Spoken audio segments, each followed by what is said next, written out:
तो जैसा कि आप लोगों ने पिछले पार्ट में देखा था कि वो फायर डीमन अभी भी उन सेलेस्टियल बीइंग के पीछे पड़ा हुआ होता है ताकि वो उनके ब्लड के इस्तेमाल से फिर से उस फॉरबिडन टेक्निक को एक्टिवेट कर पाए। वही दूसरी तरफ वो मेटेओराइट शावर अभी भी चल रहा होता है, जिस वजह से शहर में कई लोगों की जान जा रही होती है, जो देखकर सन गॉड उन सभी को कोल्ड कोर के बारे में बताता है, जिसकी मदद से वो लोग उस मेटेओराइट को रोक सकते थे। लेकिन उस जगह पर घुसना लगभग इम्पॉसिबल था, क्योंकि वहाँ पर बहुत सारे गार्ड थे, जिस पर वो सभी जिंग को वहाँ पर जाने को कहते हैं, क्योंकि जिंग चोरी करने में काफी माहिर थी, जिस पर जिंग मान जाती है और उस कैंप में घुस जाती है, जहाँ पर जिंग को एक लेडी से उस कोर के लोकेशन के बारे में पता चलता है। लेकिन तभी उसका सामना किसी क्रिएचर से हो जाता है। वहीं दूसरी तरफ उस फायर डीमन की आखिरी लड़ाई उन सेलेस्टियल बीइंग के साथ शुरू हो जाती है। अब आगे तो इस पार्ट की शुरुआत में हम देखते हैं कि वो सेलेस्टियल बीइंग फायर डीमन पर पीछे से अटैक करते हैं, पर वो डीमन उस अटैक को रोक लेता है और उस सेलेस्टियल बीइंग पर लगातार हमला करने लगता है, जो देखकर हम समझ पाते हैं कि वो फायर डीमन उस सेलेस्टियल बीइंग से बहुत नफरत करता था, क्योंकि सेलेस्टियल की वजह से ही उस फायर डीमन की वाइफ की डेथ हुई थी। और जियाओ बाई उस अटैक को अपने एक शील्ड से रोकने की कोशिश कर रही होती है, लेकिन तभी उसकी शील्ड टूट जाती है और वो अटैक जियाओ बाई को लगने वाला होता है। लेकिन तभी वहाँ पर कीचेन आ जाता है, जो अपने आयरन रॉड से एक शील्ड क्रिएट करता है और जियाओ बाई को बचा लेता है। और कीचेन को वहाँ पर देखकर वो लोग काफी शौक होते हैं। तभी शाओलो कीचेन को बताता है कि जब डीमन किंग ने गॉड रियल्म पर मेटेओराइट से अटैक किया था, तब गॉड्स ने एक शील्ड की मदद से खुद को बचा लिया था, लेकिन उस बैरियर की वजह से वो मेटेओराइट डिफ्लेक्ट होकर सीधा उस फायर डीमन के शहर पर आकर गिर गया, जिससे उस फायर डीमन की वाइफ की मौत हो गई, जिससे वो सबसे ज्यादा प्यार करता था। इसलिए वो फायर डीमन सेलेस्टियल बीइंग की दुनिया को खत्म करना चाहता है। तभी वो फायर डीमन जियाओ बाई पर एक जानलेवा हमला करता है, पर कीचेन अपने आयरन रॉड से एक शील्ड क्रिएट करके जियाओ बाई को बचा लेता है। तभी उस फायर डीमन को कुछ होने लगता है और एक मॉन्स्टर में ट्रांसफॉर्म हो जाता है। वहीं दूसरी तरफ जिंग अपने ओपोनेंट को हराकर उस कोल्ड कोर को लेने आगे बढ़ती है, लेकिन वो इसमें फेल हो जाती है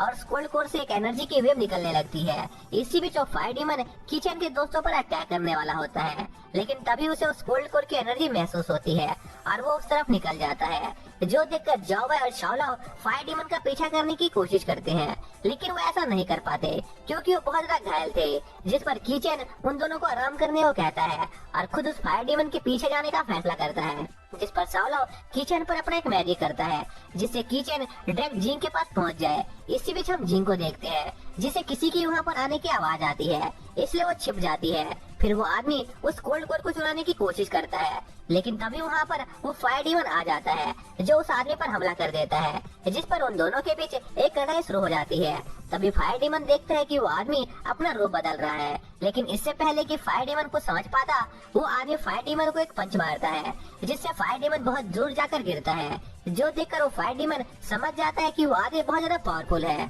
जिसके बाद वो आदमी फायर डीमन पर अपना एक खतरनाक अटैक करता है, जिससे वो फायर डीमन अपने ह्यूमन फॉर्म में वापस आ जाता है। साथ ही उस फायर डीमन की बॉडी से वो स्पिरिट फ्रैगमेंट्स भी बाहर आ जाता है, जिससे वो दूसरा आदमी ले लेता है। जिसके बाद उस आदमी की नजर उस मेटेओराइट पर जाती है, लेकिन तभी कीचेन अपने आयरन रॉड से उस आदमी के उस कंटेनर पर अटैक कर देता है, जिसमें उसने वो कोल्ड कोर और स्पिरिट फ्रैगमेंट्स रखा हुआ था। तभी किचन की आयरन रॉड उस स्पिरिट फ्रैगमेंट्स को अब्सॉर्ब कर लेती है, जो देखकर उस आदमी को गुस्सा आ जाता है और वो उस आयरन रॉड को लेने के लिए कीचन पर अटैक कर देता है, लेकिन सही टाइम पर जिंग बीच में आकर कीचन को बचा लेती है। तभी वो आदमी देखता है कि वो आयरन रॉड उसके हाथ से चिपक गई थी, जो देखकर वो आदमी अपना वो हाथ काट लेता है और उन लोगों से वादा करता है कि वो अगली बार उन्हें छोड़ेगा नहीं, जो कहकर वो वहाँ से चला जाता है। और अब जब वो आदमी वहाँ से चला गया था, तो अब उन्हें बस उस मेटेओराइट को उस शहर पर गिरने से रोकना था। तभी फायर डीमन उन्हें बताता है कि अगर वो उस मेटेओराइट को रोकना चाहते हैं, तो उन्हें उस कोल्ड कोर को डिस्ट्रॉय करना होगा। जो सुनकर कीचेन सीधा अपनी आयरन रॉड उठाकर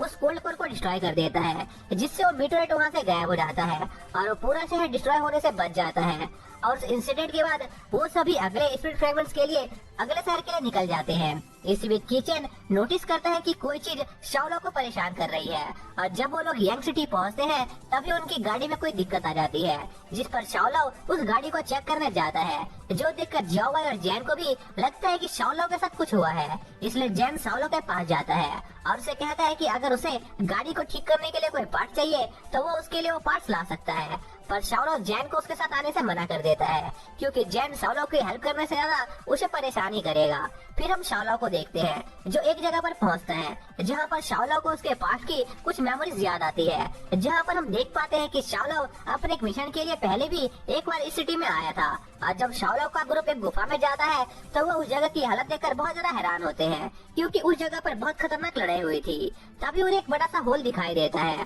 और उन लोगों को उसी होल की इन्वेस्टिगेशन करनी थी कि आखिर यहाँ पर क्या हुआ था। इसलिए वो लोग उस होल के अंदर जाते हैं जहाँ पर उन पर बहुत सारे ज़ॉम्बीज अटैक कर देते हैं, जिस पर वो लोग उन ज़ॉम्बी से लड़ने की कोशिश करते हैं, लेकिन उनका कोई भी तरीका उन ज़ॉम्बीज पर काम नहीं कर रहा था। तभी शाओलो देखता है कि ये वही लोग हैं जो मिसिंग थे, लेकिन उन्हें समझ नहीं आ रहा था कि आखिर ये लोग ज़ॉम्बीज कैसे बन गए। इसी बीच वहाँ पर उन ज़ॉम्बीज की संख्या बढ़ती ही जा रही होती है, जो देखकर वो लोग उन ज़ॉम्बीज को मारने के लिए एक बहुत बड़ा धमाका करते हैं। लेकिन इस दौरान एक ज़ॉम्बी उनके एक साथी के पैर पर काट लेता है, जिस पर वो लोग अपने साथी को लेकर वहाँ से चले जाते हैं। लेकिन उन्हें ये बात पता नहीं चलती है कि उनके साथी के ब्लड से वहाँ पर एक मैजिक सर्कल बन गया था, जिसके बाद वो लोग एक जगह पर छिपे हुए होते हैं और अपने हेडक्वार्टर से कांटेक्ट करके उन्हें बैकअप भेजने को कहते हैं। लेकिन तभी उन पर एक मॉन्स्टर अटैक कर देता है, जिससे शाओलो के एक साथी एरो की मौत हो जाती है। इसी बीच जाओबा भी जैन को शाओलो के उसी पास्ट के बारे में बता रही होती है। इसी दौरान प्रेजेंट में हम शाओलो को देखते हैं जो अपने गाड़ी को ठीक करने के लिए कुछ मटेरियल लेने उसी गुफा में जाता है, जहाँ पर शाओलो को एक मैजिक सर्कल दिखाई देता है जो डीमन रिलम को खोलने के लिए सैक्रिफाइसल फॉर्मेशन था, जो देखकर शाओलो समझ जाता है कि पिछली बार उसके दोस्तों को एक सैक्रिफाइस की तरह इस्तेमाल किया गया था, जिससे उसे बहुत दुख होता है। तभी शाओलो के सामने वही मॉन्स्टर आ जाता है जो शाओलो पर अटैक कर देता है, जिससे शाओलो बेहोश हो जाता है और उसे उसके पास के वही विजन आने लगते हैं, जहाँ पर वो मॉन्स्टर शाओलो के सभी साथियों को बड़ी बेरहमी से मार रहा होता है, जिस पर शाओलो उस मॉन्स्टर पर अपनी पूरी पावर से एक अटैक करता है, लेकिन उससे उस मॉन्स्टर पर कोई असर नहीं होता और ज्यादा पावर यूज करने की वजह से शाओलो बेहोश हो जाता है, जिस पर शाओलो का साथी ज्यूस अपना सैक्रिफाइस देकर उस समय शाओलो को बचा लेता है। तभी शाओलो को उसके पास्ट के वही टीममेट दिखाई देते हैं, जिन्हें देखकर शाओलो उनसे माफी मांगता है, क्योंकि वो उसकी बेकार लीडरशिप की वजह से मारे गए थे। जिस पर ज्यूस शाओलो से कहता है कि उस हादसे में शाओलो की कोई गलती नहीं थी, इसलिए वो शाओलो को वापस से उस सैक्रिफाइसल मैजिक की सच्चाई का पता लगाने को कहता है। तभी शाओलो को होश आ जाता है,